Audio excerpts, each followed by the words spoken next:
अस्सलामु अलैकुम वरहमतुल्लाहि वबरकातुहू। मुहतरम नाज़रीन किराम, क़ुरबानी का अहम फरीज़ा हमारे सामने है और क़ुरबानी के सही होने के लिए दो चीज़ें बहुत ज़रूरी हैं। अगर दोनों में से एक भी नहीं है तो क़ुरबानी सही नहीं होती। चुनांचे एक चीज़ के बारे में हमने पिछली वीडियो में बात की है और वो है नीयत, कि आदमी इखलास के साथ अल्लाह का कुर्ब हासिल करने के लिए और अल्लाह का हुक्म बजा लाने के लिए खुश दिली से कुर्बानी करे। कि अगर उसमें ज़रा सा भी कुछ झोल आ रहा है और किसी और तरफ हमारा जहन जा रहा है, गोश्त वगैरह की किसी और चीज़ की नीयत हो रही है, तो कुर्बानी दुरुस्त नहीं होगी। इसी तरह से दूसरी चीज़ है जानवर का फरबा, सेहतमंद और तंदुरुस्त होना। चुनांचे अगर आप कमजोर और इतने लागत जानवर की कुर्बानी कर रहे हैं कि जिसकी हड्डियों पर बिल्कुल भी गोश्त नहीं है, वो एकदम से हड्डियों का पिंजर है, तो उस जानवर की कुर्बानी भी जायज और दुरुस्त नहीं। इसी तरह से जानवर के अयूब के बारे में बहुत ज्यादा कंफ्यूजन रहता है कि कौन से जानवर की कुर्बानी दुरुस्त और कौन से जानवर की कुर्बानी दुरुस्त नहीं है, जायज नहीं है।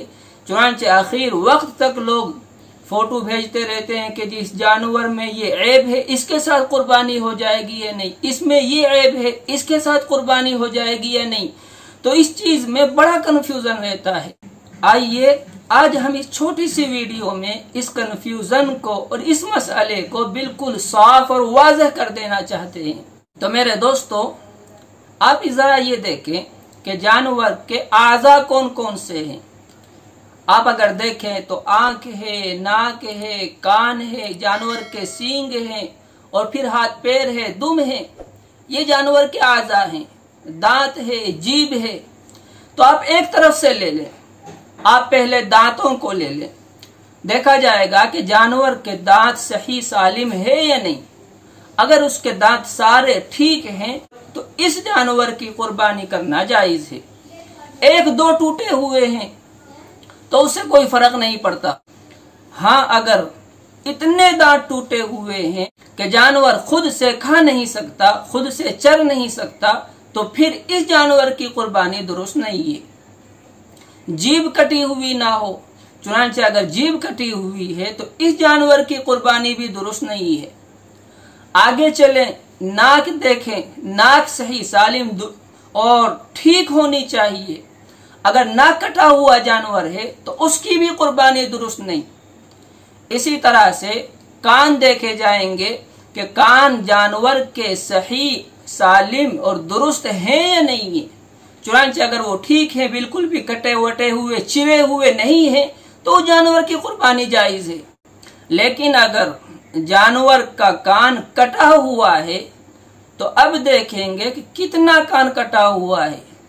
चुनांचे अगर तिहाई कान से ज्यादा कटा हुआ है, तिहाई या उससे ज्यादा कटा हुआ है, तो इस जानवर की कुर्बानी भी दुरुस्त नहीं।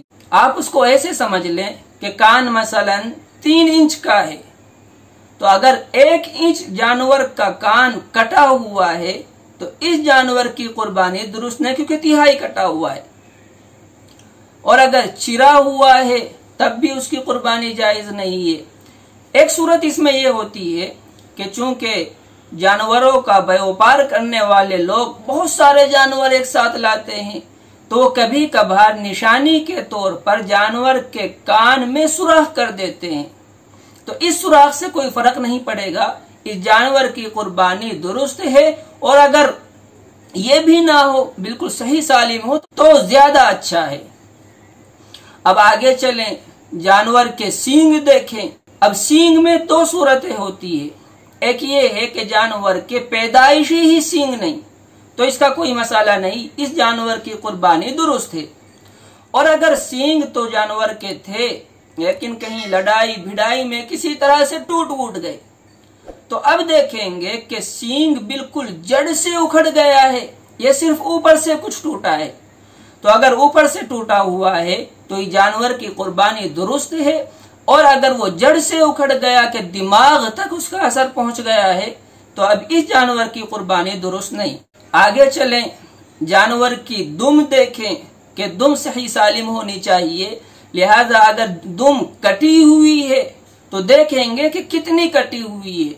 पूरी कटी हुई है तो इस जानवर की कुर्बानी जायज नहीं। हाँ, कुछ कटी हुई है तो इसमें भी देखा जाएगा कि तिहाई या उससे ज्यादा तो नहीं है। लिहाजा अगर तिहाई या उससे ज्यादा कटी हुई है तो फिर इस जानवर की कुर्बानी भी दुरुस्त नहीं है। तिहाई आप समझ रहे होंगे, 1/3 सुलुस, इसको तिहाई कहते हैं। कि मसलन जानवर की दुम 9 इंच थी तो 3 इंच या उससे ज्यादा अगर कटी हुई होगी तो इस जानवर की कुर्बानी दुरुस्त नहीं होगी। अब आगे चलें, जानवर के पैर देखें कि पैर सही सालिम होने चाहिए, जानवर में लंगड़ापन नहीं होना चाहिए। अब कितना लंगड़ापन नहीं होना चाहिए?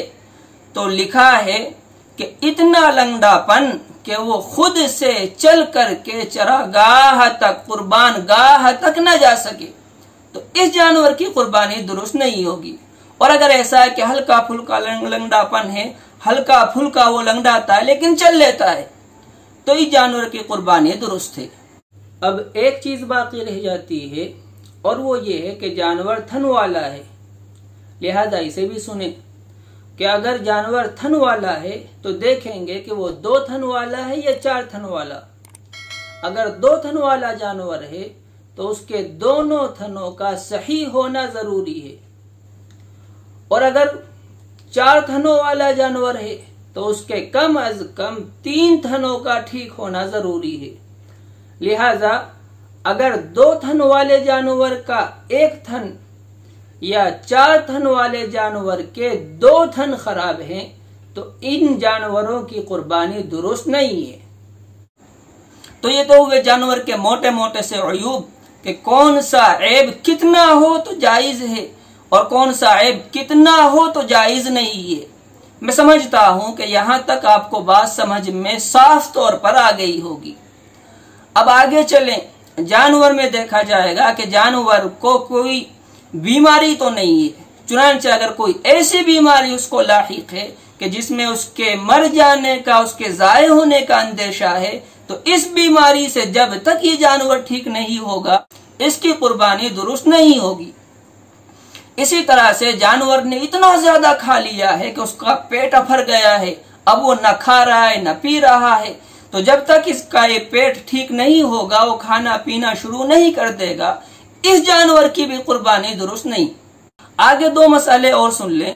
पहला मसाला ये कि जानवर तो हमने ठीक ठाक लिया था, सारी चीजें देख करके चेक करके हमने जानवर खरीदा था, लेकिन जानवर को लाते वक्त के सवारी में चढ़ाते वक्त या सवारी से उतारते वक्त कई मरतबा जानवर बिदक जाता है, तो उस बिदकने में जानवर के कुछ खराश आ गई, कहीं से खाल छिल गई, सींग टूट गया, या इसी तरह से पैर में कुछ चोट लग गई, हल्का फुल्का वो लंगड़ाने लगा, तो इस जानवर की कुर्बानी दुरुस्त है, इसमें कोई परेशानी वाली बात नहीं है। हाँ, अगर उसके इतनी चोट लग गई कि मसलन उसका सींग जड़ से उखड़ गया है, पैर बिल्कुल टूट गया है, तो अब 2 सूरतें हैं कि ये जानवर खरीदने वाला, इस जानवर को लाने वाला मालदार आदमी है, साहिबे निसाब है, तो इस आदमी के लिए इसकी कुर्बानी अब दुरुस्त नहीं, इसको दूसरा जानवर खरीद करके कुर्बानी करनी पड़ेगी। और अगर जानवर को लाने वाला, इस जानवर को खरीदने वाला शरई फकीर था, लेकिन उसने कैसे हिम्मत जुटा करके, हिम्मत करके जानवर खरीदा था और ये सारे आजार पेश आ गए, तो चूंकि गरीब के जानवर को खरीदने से उसी जानवर की कुर्बानी करना मुतय्यन हो जाता है, लिहाजा वो इसी जानवर की कुर्बानी करेगा, इंशाअल्लाह अल्लाह तबारक व तआला कबूल फरमाएंगे। एक मसला तो ये हुआ। दूसरा मसला ये है कि जानवर को ज़बाह करने के वक्त कई मरतबा जानवर बिदक जाता है, उठ करके भाग लेता है, और उस वक्त उसके कोई चोट लग गई कि मसलन सींग टूट गया, मसलन छुरी कसाई ने पकड़ी हुई थी और उसके कूदते कूदते कान पे लगी, कान कट गया, या भागा बिदक करके और टांग टूट गई, तो अब ये जो ऐन ज़बाह के वक्त इसमें ऐब पैदा हुआ है, यहाँ पर गरीब और मालदार दोनों बराबर हैं। दोनों के लिए, मालदार के लिए भी और गरीब के लिए भी ये ऐब माफ है। इसी जानवर की कुर्बानी करना दोनों के लिए जायज है। इस ऐब से अब कोई फर्क नहीं पड़ेगा। तो मैं समझता हूं कि जानवर के अयूब को लेकर के जो कंफ्यूजन रहा करते हैं, इंशाअल्लाह इस वीडियो से खत्म हो जाएंगे। दुआ फरमाए कि अल्लाह तबारक व तआला हमें अमल की तौफीक अता फरमाए। व आखिरु दावाना अनिल हम्दुलिल्लाहि रब्बिल आलमीन।